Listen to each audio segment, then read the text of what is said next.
Thank you for the introduction. Like I said, I'm James Gardiner from Metaphase Lighting Technologies. So we are an LED lighting company. We've been in business for about 21 years, doing nothing but LED lights and controllers. With a lot of our products that we build, a vast majority of them are being used with machine vision cameras. So a lot of our development of new products are always developed around machine vision products. So one of our oldest products has definitely has a lot more attention to it with new developments in the market. And this particular technology is polarized lighting. So we've been doing polarized lighting for about as long as we've been around, but now with Sony's new polarized sensors, it has really refreshed or put new eyes on polarization technologies. So myself and Sony have worked together to kind of do a presentation to kind of go into the basics of Sony's polarized sensor, the importance of getting the light correct when using one of these polarized sensors, and some of the different applications that you can use with the combination of polarized sensor and the correct polarized lighting to solve different applications.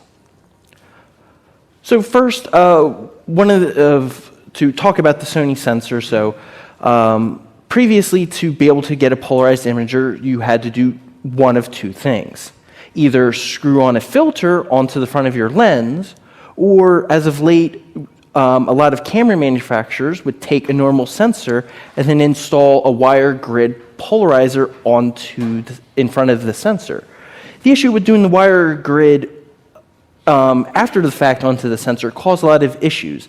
If you didn't install the wire grid polarizer over the pixels correctly, you would end up blocking pixels or partially blocking them, distorting your image. So Sony went and decided to add this right on the sensor level and to be able to have more accuracy. So you can kind of see this in the diagram. Like I said, with Sony's polarized sensor, it's right on the sensor. You don't have that additional unit. So this really helps to be able to give yourself a much higher extinction ratio, better accuracy with your imaging, and be able to just produce a much cleaner image with less noise. The other benefit of Sony's new sensor is, especially compared to the old putting just a filter on the camera, is you get more than one. You can see more than 1 degree of polarization. You actually get to see 4 different degrees of polarization. So in this case, on a monochrome sensor, you get 0, 45, 135, and 90. So this is very unique, and you can actually utilize this, as I'll show later on, to do a lot of things with this camera that you couldn't previously do with polarization technology. And not only is it available in monochrome, you can also get it available in color. So for each color of pixel of a different group of colored pixels get their own degree of polarization. So with all these different degrees of polarization, you can actually get multiple images out of it. So in this case, you can get something like this using a monochrome camera. You actually get 4 different images out of the camera at all the different degrees of polarization: 0, 45, 90, and 135. And if you notice, this one image is different than the others. That's because with this image, we're actually using polarized lighting and creating cross-polarization between the lighting and the camera. And I'll get into that a little bit later. So some of the other new abilities that you get with the new polarized sensor is you get a plethora of new tools that you can use with all this new information that you get from the camera. Things like you can measure the degree of linear polarization or the angle of polarization. And you can use this for inspecting different products where if you have a linear polarized light, you can detect any type of changes, which may be caused by a defect. So when it comes to lighting, lighting is very important when you're using it with a polarized camera or sensor. Lighting can, just like with normal visible cameras, can be the difference between getting a good image, a bad image, or creating contrast between your defects and your background. So especially when it comes to polarized lighting, things like using the lighting to minimize some of those variables. And you just do that with standard vision, where if you know your light sources only permit sending out light in one polarization angle or degree, then you can use that constant and take advantage of that in your applications. The other thing is using correct lighting style. So just because one of the things that people really use polarization for is to reduce glare. But even though you're using polarization, if you use the wrong lighting, you can still have some glare caused by incorrect lighting. So you have to be very careful what lighting style you use, that the wrong lighting style isn't creating additional glare. And one of the other things too, as well, is one of the side effects of using polarization, especially on a light source, is polarization can drop the amount of light intensity. Since the polarizer is essentially blocking any of the light that's not going out in one direction, you're essentially blocking 50% of the light coming out. So one of the nice things with LEDs is you have the ability to always increase the intensity to overcome that loss. So especially with high power LEDs, there's always a way to be able to squeeze out more light so you can run shorter exposures. So this is some of the different common light choices. About 90% of our products you can actually get polarized, but these are some of the more common ones, such as polarizing line lights. If you're using polarizing, let's say a line scan camera, backlights, ring lights, flat domes, and our exolight bar light. So with these light sources, we add what we call a linear polarizer. Depending on the light, this could be a film or a rigid piece that we add to the light source. So what that polarizer does is our light source, or LEDs, permit light in multiple polarization angles. The polarization filter blocks that and only allows light out in one plane. So this is important to know because then we can use that for things like cross-polarization, where we can actually cross-polarize our light direction to the sensor size to be able to eliminate the glare or unwanted light reflections. So this is an example of I'll be showing of what you get not polarizing and then using a polarized camera with the wrong lighting, and then when you're getting it right. So this first image here is, think of this as like an OCR type of application, where we have business cards inside in a little baggie that's plastic saran wrap. So this is this bag will create a lot of specular reflection. So over here, you have a lot of light reflecting off the bag, back to your camera, never off the object. Over here, where we have some darker spots, the light's not actually ever getting back through to the camera. So you get very poor uniform lighting, and then you can't accurately do an OCR. In this next image, where we start using a polarized camera, but not using a polarized light source. Here, you can see that we have reduced a good amount of glare, but we still get some unwanted glare in different places. For a lot of applications, this type of image is still not going to be good enough to be able to train off of and have a reliable system. And on this image, where we're actually using a polarized imager and polarized light and using it in a cross-polarization technique, you can see that we're almost eliminating 90% or more of that glare. So then we can get a nice, clean image. And you can actually see this where we're actually demoing two different applications in our booth using polarization. So you can always feel free to stop by our booth and see this in person.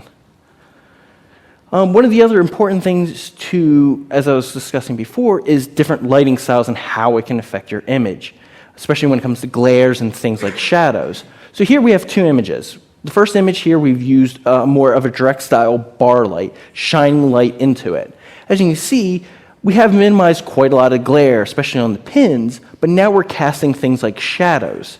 So even though we've eliminated the glare by using polarization, we still have ununiform type of imaging.